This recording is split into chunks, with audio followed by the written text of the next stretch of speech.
یہ آج کل سردیوں میں یہ بڑا امپورٹنٹ سوال ہے. موزوں اور جرابوں کے اوپر مسح کرنے کی مدت مسافر کے لیے الگ ہے اور مقیم کے لیے الگ ہے.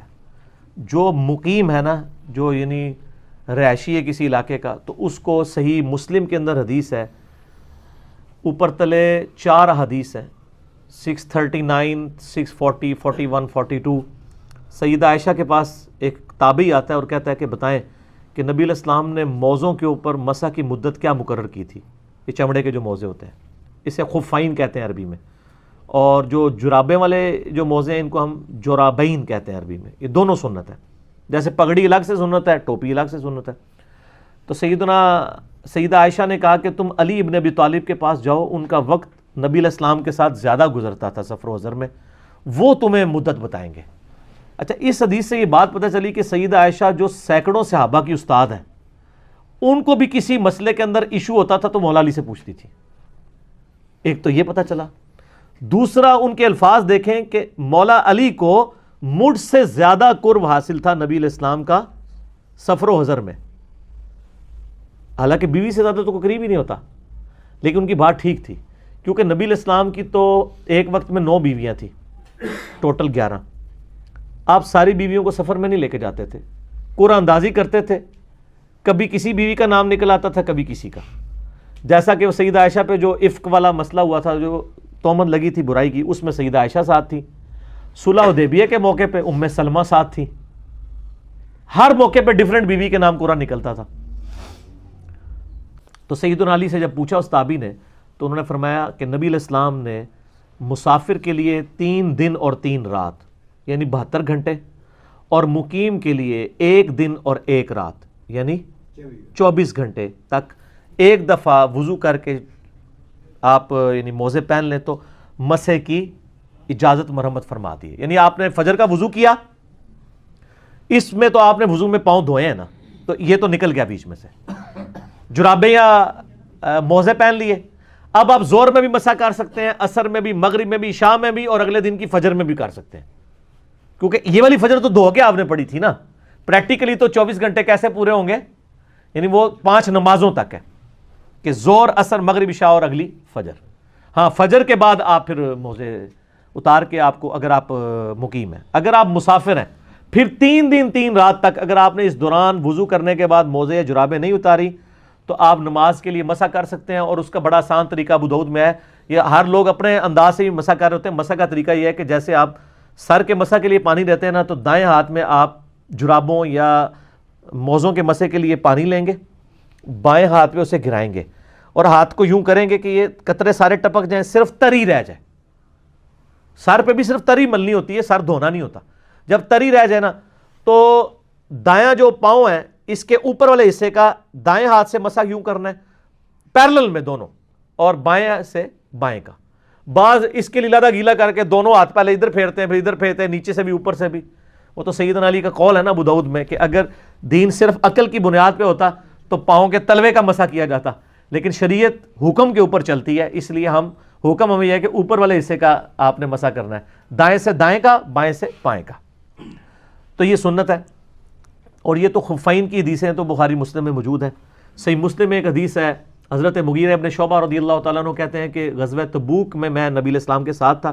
ایک موقع پہ میں نے آپ کو وضو کروایا، تو جب میں آپ صلی اللہ علیہ وسلم نے ایک کرتا پہنا ہوا تھا جس کی آستین بڑی تنگ تھی، یعنی ایسے اوپر نہیں ہو سکتی تھی. تو آپ نے اپنی وہ کرتا اتارا یوں کر کے، اور یہاں سے نا یہ بٹن کھول کے یہاں سے بازو نکال کے نا تو وہ دھوئے. اور پھر یہاں پہ بھی بعض کا لوگوں کا تنگ ہوتا ہے تو وہ یہ اتنا ہی دھو لیتے ہیں ایسے کر کے. نہیں سر، یہ کونیوں سمیت دھونا ہوتا ہے. اور کہتے ہیں جب نبی علیہ السلام کے پاؤں دھونے کی باری آئی تو میں آپ کے موزے اتارنے لگا، تو آپ نے فرمایا کہ اس کو چھوڑ دو، میں نے ان کو پاکی کی حالت میں پہنا تھا. تو آپ نے موزوں کے اوپر یوں مسح کیا. یہ مسلم شریف میں حدیث ہے. تو مشکات کی پہلی جلد میں یہ ساری حدیث آپ کو مل جائیں گی. اور کہتے ہیں اس کے بعد جب ہم وضو کر کے نماز کے لیے پہنچے تو آگے صحابہ کرام نے پہلی جماعت کھڑی کی ہوئی تھی، کیونکہ نبی علیہ السلام استنجا اور وضو میں لیٹ ہو گئے تھے. صحابہ کرام یہ سمجھے کہ بھئی نماز ہماری عصر کی نماز تھی، قضا نہ ہو جائے، تو مشورہ کر کے انہوں نے عبد الرحمن بن عوف کو مصلی پہ آگے کر دیا. عبد الرحمن بن عوف جو ہے وہ نماز پڑھانا شروع ہو گئے.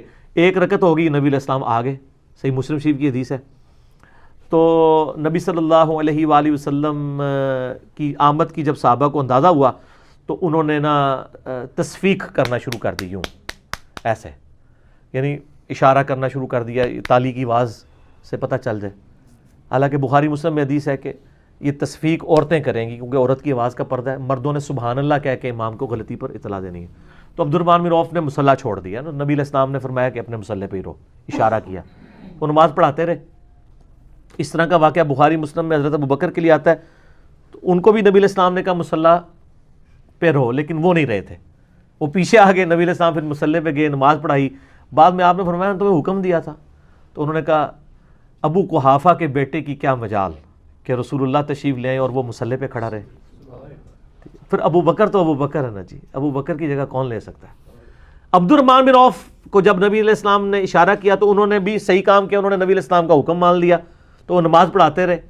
نبی علیہ السلام کی ایک رکعت رہ گئی تھی، تو حضرت مغیرہ ابن شعبہ کہتے ہیں جب عبد الرحمن بن عوف نے سلام پھیرا تو میں نے اور نبی علیہ السلام نے کھڑے ہو کے اپنی ایک رکعت کو پورا کیا۔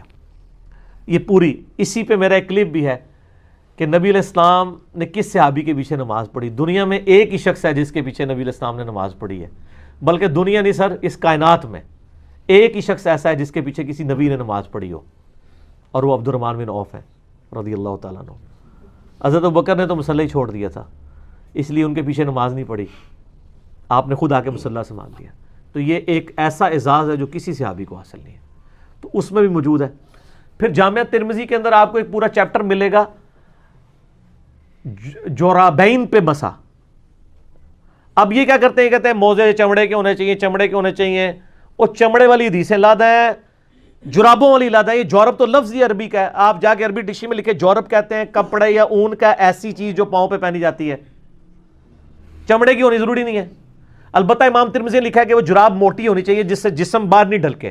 ہماری جتنی جرابیں یہ موٹی ہوتی ہیں، وہ باریک جراب تو ہم کوئی پہنتے ہیں، وہ عورتیں گرمیوں میں شاید کوئی پہنتی ہیں جس میں جسم نظر آتا ہے، کیونکہ اصل مقصد تو یہ ہے نا کہ جسم ڈھانپا جائے۔ جو مسلم شریف میں حدیث ہے قرب قیامت میں عورتیں ایسا لباس پہنیں گی کہ جسم ننگی نظر آئیں گی، تو جسم ڈھانپنا ہوتا ہے نا مقصد، پاؤں کی سردی ڈھانپنے کا مقصد ہے نا کہ آپ موٹی جرابی پہنے۔ تو ہماری یہ جرابیں جتنی ہوتی ہیں نا چائنا کی یا پاکستانی، یہ موٹی ہیں، اور ان کے اوپر اگر آپ تری والا ہاتھ رکھیں نا تو پاؤں گیلے نہیں ہوتے، ٹھنڈک ضرور محسوس ہوتی ہے لیکن گیلے نہیں ہوتے ہیں، ٹھیک ہے۔ اور تری آپ نے وہ بھگو کے نہیں کرنی، میں نے بتایا وہ پوری صرف گیلا ہاتھ رکھنا ہے۔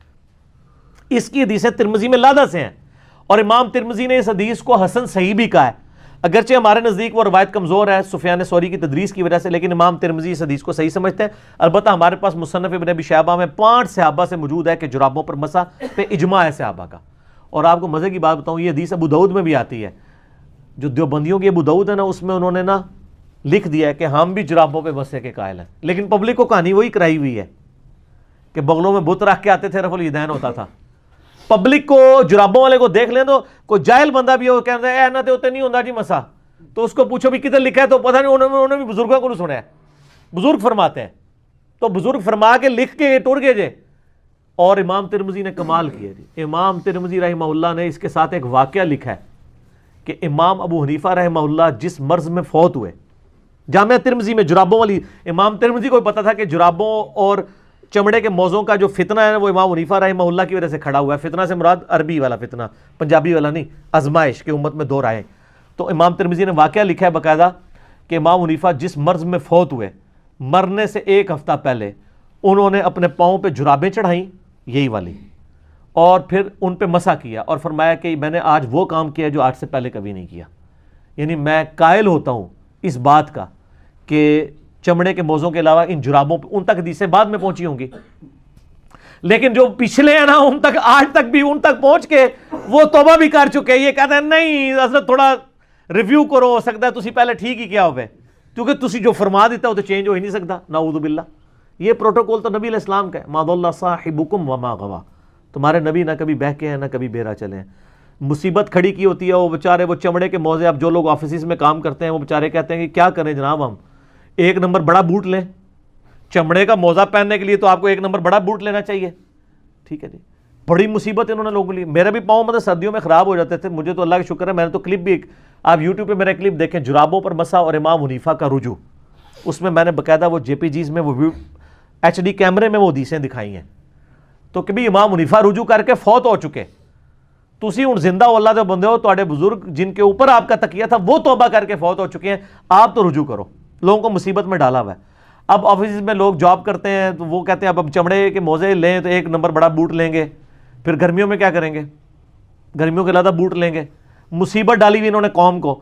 تو یہ جرابیں لیں جناب, بے فکر ہو کے جرابوں پہ مسح کریں, ٹھیک ہے. اور یہ بہت بڑی سہولت ہے, فجر پڑھ کے پہن لیں, آپ اگلی فجر تک کر سکتے ہیں. لیکن یہ یاد رکھیے گا, وضو کرنے کے بعد وضو ٹوٹنے سے پہلے پہلے جراب یا آپ نے موزہ پہننا ہوگا, ٹھیک ہو گیا. اور جب آپ نے جراب اور موزہ پہن لیا, اب آپ کا وضو ٹوٹ گیا. اب آپ اگلے وضو میں پاؤں نہیں دھوئیں گے بلکہ مسح کریں گے جس طریقے سے میں نے بتایا. لیکن اس دوران جراب یا موزہ اتار نہیں سکتے. ایک بندہ جراب چڑھا لے, اس کے بعد جرابیں اتار دے, جیسے ہی جراب اتاریں گے نا پھر زیرو ہو جائے گا کام, نا پھر نہیں آگے چل سکتا کام. کیونکہ جراب اتارتا ہی نا وہ وضو, اور آپ کا وہ والا وضو گیا جو جراب کے اوپر قائم تھا. اگر آپ نے مسح کیا ہوا ہے نا اس پہ, تو جراب اتارتا ہی وہ والا وضو ختم. اب آپ دوبارہ دھوئیں گے. اچھا آپ کو بتاؤں, حنفیوں نے ایک اور مسئلہ نکالا ہوا ہے. ان کے نزدیک یہ ہے کہ آپ جو موزے ہیں نا وہ خالی پاؤں دھو کے بھی پہن سکتے ہیں. پتہ ہے آپ کو سر اسی تے پیتوں آنا, یہ فقہ حنفی کا بنیادی مسئلہ ہے کہ آپ صرف پاؤں دھوئیں, جرابیں پہن لیں, پورا وضو کرنے کی ضرورت نہیں ہے. اور جب وضو آئے تو آپ مسح کر لیں.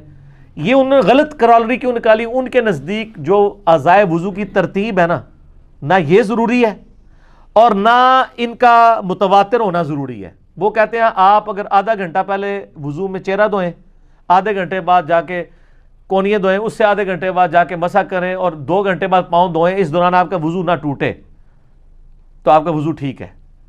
اور ترتیب میں ویسے تو یہ شیعہ کو کہتے ہیں نا, وہ بھی جھوٹ بولا ہے, شیعہ پہلے پاؤں دھوتے ہیں. شیعہ پاؤں پہلے نہیں دھوتے ہیں, وہ ویسے مٹی صاف کر رہے ہوتے ہیں, وہ بھی چہرے سے ہی وضو شروع کرتے ہیں, پاؤں پہ اینڈ پہ مسح کرتے ہیں. وہ تو میں نے بتایا مصنف ابن ابی شیبہ میں اکرمہ جو تھے ابن عباس کے شاگرد, وہ بھی پاؤں پہ مسح کے قائل تھے. تسی جراباں دے مسح دی گل کر رہے ہو, اسی بغیر جراباں دے بھی مسح دے قائل ہاں, ٹھیک ہے نا جی. تسی جراباں دے موزے نوں پہ روندے ہو. تو وہ اس میں ان کے نزدیک یہ ہے کہ اگر کوئی پاؤں وضو میں پہلے دھو لے, چہرہ بعد میں دھو لے, مسح, یہ سر فقہ حنفی مجھ سے زیادہ نہیں کوئی جانتا, میں تو یہ ساری چیزیں پڑھاتا رہا ہوں, ٹھیک ہے نا. اللہ تعالیٰ مجھے معاف کرے, آمین تے کہہ دو یار, ہس دے ہو تسی, منوں نہیں معافی دی ضرورت, ٹھیک ہے. اگرچہ میں معافی ایک شعر کے انداز میں مانگتا رہتا ہوں کہ نہ میں وہابی نہ میں بھابی, میں ہوں مسلم علمی کتابی. اس میں میرے ایک رجوع بھی ہوتا ہے. لوگ تو اپنی غلطی کے اوپر رجوع کرتے ہوئے ڈرتے ہیں, ہم تو خوشی محسوس کرتے ہیں کہ شکر اللہ نے ہدایت دے دی ہے. تو ان میں یہ موجود ہے کہ آپ, لیکن حدیث میں یہ ہے کہ آپ نے وضو کر کے پہننا ہے, ٹھیک ہے. اور دوسری طرف بخاری مسلم میں حدیث موجود ہے کہ نبی علیہ السلام موزوں پر اور پگڑی پر مسح کرتے تھے. ہم ادھر حنفیوں سے پوچھتے ہیں یہ پگڑی آپ نے چمڑے کی پہنی ہوتی تھی یا کپڑے کی؟ سر سوال ہے نا. یہ تو کہتے ہیں نہیں جی آپ اگر جراب بھی پہنے تو اتنے کلومیٹر تک آپ ننگے پاؤں چل سکتے ہو, پھٹے نہ.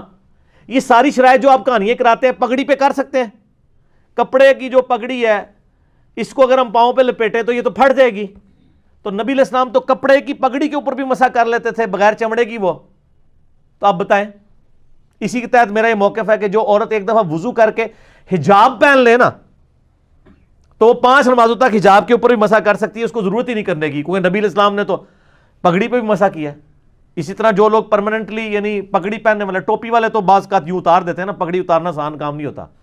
پگڑی جنہوں نے پہنی ہوتی ہے نا وہ پھر پہن ہی رکھتے ہیں پورا دن, وہ بار بار نہیں اتارتے. ٹوپی تو ہے نا کبھی آیا گرمی میں سائڈ پہ رکھ دی, پگڑی تو نہیں اٹھائی ہے, تو ایک پراپر باندھ دی جاتی ہے نا, تو پگڑی کے اوپر آپ مسح کر سکتے ہیں. سر پگڑی کپڑے کی ہو تو مسح ہو سکتا ہے, تو سر چمڑے کے موزوں, چمڑے کی تو نہیں ہوتی, کپڑے کے موزوں کے اوپر کیوں نہیں مسح ہو سکتا, اون کے موزوں کے اوپر کیوں نہیں ہو سکتا؟ امام ترمذی نے باقاعدہ لکھا ہے. اور ہم کہتے ہیں کہ موٹی ہوں جرابیں, اور موٹی وہ آپ والی نہیں ہے. اب وہ کہتے ہیں اتنی موٹی ہوں کہ آپ اس کو پہن کے یہ کوئی امام ترمذی, یہ خود انہوں نے کہانیاں کری ہیں.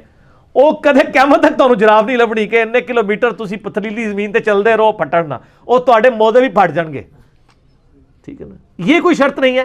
شریعت نے ایک آسانی دی تھی, آپ نے آسانی امت سے چھین لی ہے, آپ نے کہانیاں بنا دی ہیں. تو ہم آپ کو بڑی بات کرتے ہیں کہ امام ابن ابی شیبہ نے المصنف ابن ابی شیبہ میں ایک باب باندھا ہے پاؤں پہ مسح کرنے کا بیان, اور وہ اس میں کئی تابعین سے لے کے آئے کہ وہ تو عام وضو میں بھی پاؤں کے اوپر ڈائریکٹ مسح کر لیتے تھے, چاہے جائے کہ آپ جرابوں کا مسح نہیں مان رہے.